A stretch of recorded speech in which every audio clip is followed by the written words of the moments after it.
The high cost of biology laboratory work is making healthcare inaccessible. In the United States, a blood test on average costs $1,500 per test. A drug discovery company on average spends over $1 billion in developing one single drug. A big chunk of this cost comes from specialty machines and the use of disposables such as pipette tips.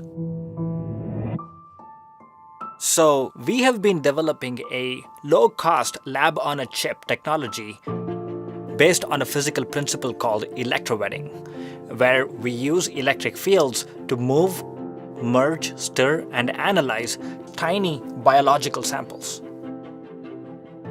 So fundamentally, what we are doing in our chip is to charge and discharge tiny metal plates. This charging and discharging of these metal plates attracts and repels tiny droplets. And by sequentially turning on and off these metal electrodes, you can gently shuttle a drop from one location to another. We developed a new surface coating that prevents droplets from leaving a trail behind, and thus preventing contamination between droplets which could cross each other. Biologists in a lab spend on average 30 to 50% of their time manually moving fluids. And this task is not only tedious, but is also error-prone. On top of that, each of these labs produce massive amounts of hazardous trash in the form of pipette tips.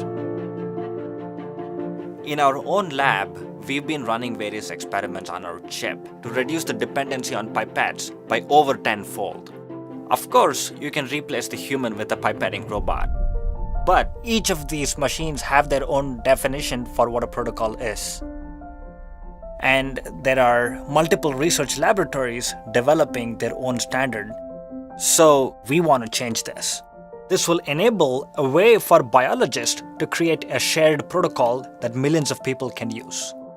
If you look at the biology industry, which uses the traditional machinery with pipes, valves, and tubes, the number of experiments that you can run at once is limited by the mechanism. Today, on one of our chips, we can manipulate multiple samples at the same time. We want to use our technology to improve the capacity of existing machines to be able to manipulate over 1 million samples on a single chip. This new capability could enable the discovery of new drugs faster and find markers for unknown diseases. I come from India, where often healthcare testing is a luxury. Modern healthcare testing facilities around the world do not scale economically to provide affordable healthcare. My hope is that we can bring affordable healthcare through lab-on-chip technologies to billions of people around the world.